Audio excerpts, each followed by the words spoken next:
ہم میں سے ہر ایک یہ بات جانتا ہے کہ دنیا میں ہم اپنی مرضی سے نہیں آئے، اور نہ ہی ہم میں سے کوئی اس بات کا انکار کرے گا کہ ہم اپنی مرضی سے نہیں جائیں گے، بلکہ اللہ تبارک و تعالیٰ نے اپنی مرضی سے ہمیں دنیا میں بھیجا، اور اپنی مرضی سے ہی اس دنیا سے ہمیں بلا لیں گے۔ نہ ہم اپنی مرضی سے آئے، نہ ہم اپنی مرضی سے اس دنیا سے جائیں گے، بلکہ مسلمان کی تو جان مال اللہ کی ہے، جان بھی اللہ کی، مال بھی اللہ کا ہے۔ قرآن میں اللہ تبارک و تعالیٰ اعلان فرما کر کہہ رہے ہیں، ان اللہ اشتری من المؤمنین انفسہم، کہ مسلمان ایک ایمان والے کی جان اور مال تو اللہ نے خرید لیا ہے جنت کے بدلے میں۔ جنت کے بدلے میں ہمارا جان مال اللہ نے خریدا ہوا ہے۔ یہ جان، یہ مال، یہ جو زندگی کے ایام، دن رات، صبح و شامیں جو اللہ نے دی ہیں، یہ اللہ نے خریدی ہوئی ہیں، یہ اللہ کی ہیں، ہماری نہیں ہیں۔ اس لیے ہم نے، جیسے ہمیں یقین ہے کہ ہم دنیا میں آئے بھی اپنی مرضی سے نہیں، اور نہ اپنی مرضی سے اس دنیا سے جائیں گے، تو نہ آنا اپنی مرضی کا ہے، نہ جانا اپنی مرضی کا ہے، تو یہاں رہنا بھی اپنی مرضی کا نہیں ہونا چاہیے، بلکہ یہاں رہنا بھی اللہ کی مرضی کا ہوگا۔ اللہ یہ چاہتے ہیں کہ یہ جان مال، یہ زندگی میں نے دی ہے اور میری رضا کے مطابق گزاریں۔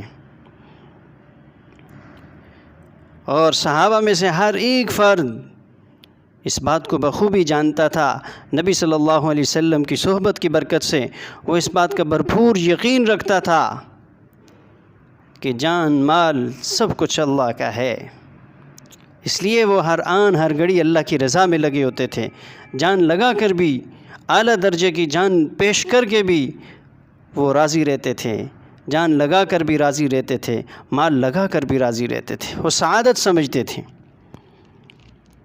حضرت عبداللہ بن عمر رضی اللہ تعالیٰ عنہ کے بارے میں آتے ہیں کہ یہ بھی ان لوگوں میں شمار ہوتے ہیں جو ہجرت کر کے بہت ساری چیزیں، بہت سارا مال اور بہت سارا متاع اور سامان یہ مکہ میں چھوڑ کر مدینے گئے تھے۔ کسی صحابی کا کھیت، کسی صحابی کا گھر، کسی صحابی کی تجارت، دکان، یہ سب کچھ وہاں پہ چھوڑ چھاڑ کے مدینے گئے تھے، ہجرت کر کے اللہ کے نبی صلی اللہ علیہ وسلم کے پاس۔ تو جب فتح مکہ ہوا تو بہت سارے صحابہ جب وہاں واپس گئے تو انہوں نے اپنی چیزوں کو دیکھا، انہیں پتہ تھا کہ یہ اللہ کے لیے میں نے کھیت چھوڑا تھا، یہ ہجرت کر کے میں نے اپنا گھر چھوڑا تھا اللہ کی نبی کی رضا کی خاطر۔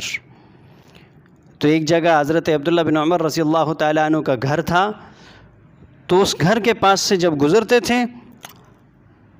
تو اپنی آنکھوں پہ پردہ ڈال لیتے تھے، کپڑا ڈال لیتے تھے اور گزر جاتے تھے۔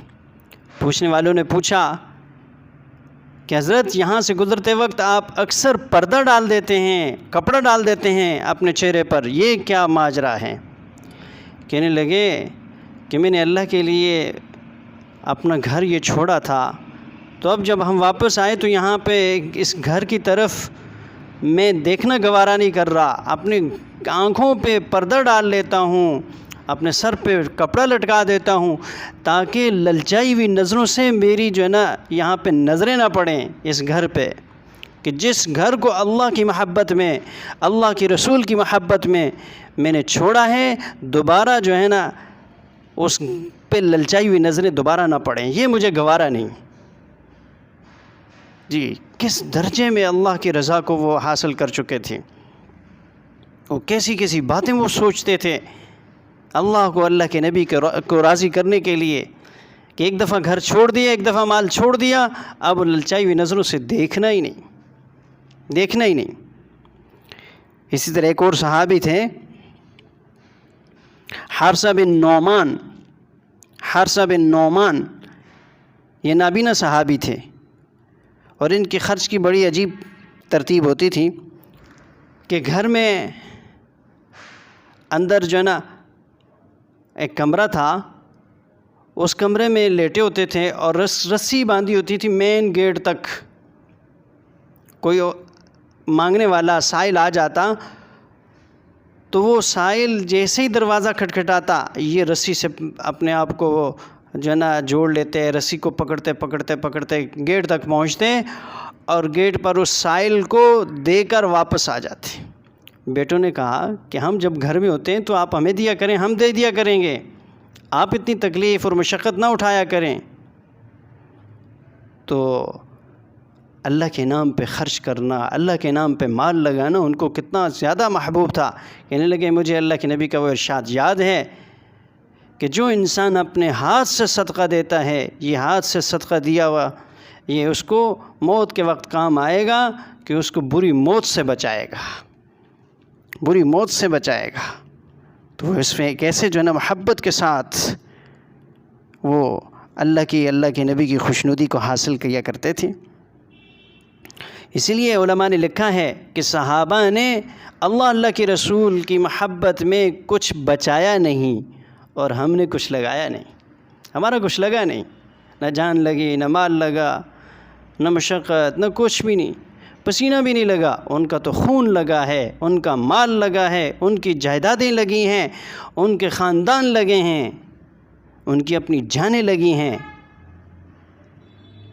اور وہ صحابہ اسی وجہ سے امت میں ہر انسان سے زیادہ فضیلت رکھتے ہیں. ایک صحابی ہیں حکیم بن حزام رضی اللہ تعالیٰ عنہ. انہوں نے اپنا گھر بیچ دیا اور کسی ضرورت مند کو بیچ دیا اور سستے داموں بیچا، رقم وصول کر لی. کسی نے آ کے بتایا کہ آپ نے حضرت بہت ہی سستا گھر بیچا ہے. اس کو بٹھایا، کہنے لگا اچھا بہت سستا بیچا ہے. رقم منگوائی اور اس کے سامنے اللہ کے راستے میں خرچ کر دی، اللہ کے نام پہ صدقہ کر دی، اللہ کے نام پہ تقسیم کر دی. اب اس کی طرف متوجہ ہو کے کہنے لگے اب جو ہے نا رقم بڑھ گئی. اب جو آپ کہہ رہے تھے کہ بہت سستا بیچا ہے، بہت کم قیمت آپ نے حاصل کی، اب تو قیمت بہت زیادہ لگ گئی اللہ کے ہاں. تو اللہ کے نام پہ خرچ کرنا ان کو اتنا محبوب تھا کہ پورے گھر کی رقم ہی اللہ کے نام پہ دے دی. اور پھر فخر سے بتا رہے ہیں دیکھو اللہ کے نام پہ بڑھ گئی، تم تو کہہ رہے تھے بہت کم ہے، ہم نے تو بہت زیادہ وصول کر لیا اللہ سے. تو اللہ کے نام پہ یوں جان مال لگایا کرتے تھے. اور صحابہ میں سے ہر ایک اور اہل بیت میں سے ہر ایک اس بات کو سعادت سمجھتا تھا کہ میری جان لگ جائے، میرا مال لگ جائے. وہ پیچھے نہیں ہٹا کرتے تھے. یہاں پہ ایک بات کہوں گا کہ ہماری حالت یہ ہے کہ ہم 100 روپیہ بھی کہیں خرچ کرتے ہیں تو اس کی پرچی مانگتے ہیں، رسید مانگتے ہیں، جی رسید دے دو. حکیم بن حزام نے پورا گھر دے دیا، پورے گھر کے رقم دے دی اللہ کے نام پہ، لیکن کسی سے رسید تو نہیں مانگی. جس کے لیے خرچ کیا اس کو پتہ ہے کیا خرچ کیا. یہ رسید لینا یہ میری سمجھ میں نہیں آتا کہ ہم کیوں لیتے ہیں.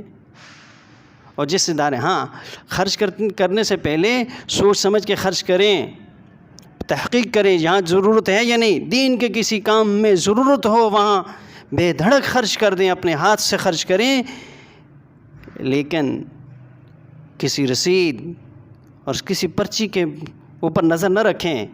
یہ پرچی اور رسید تمہارے ہاتھ میں آ بھی گئی، کیا کر لیں گے؟ واپس لے لیں گے؟ واپس تو نہیں ہو سکتا. جب دے دیا تو دے دیا بس. کسی ادارے والوں نے انتظامی امور کے تحت کچھ رسیدیں بنائی ہوئی ہیں تو کوئی بات نہیں، لیکن ہم مطالبہ نہ کریں. وہ دیتے ہیں تو دیتے رہیں، آپ وصول کر لیں، لیکن ہماری طرف سے مطالبہ نہ ہو.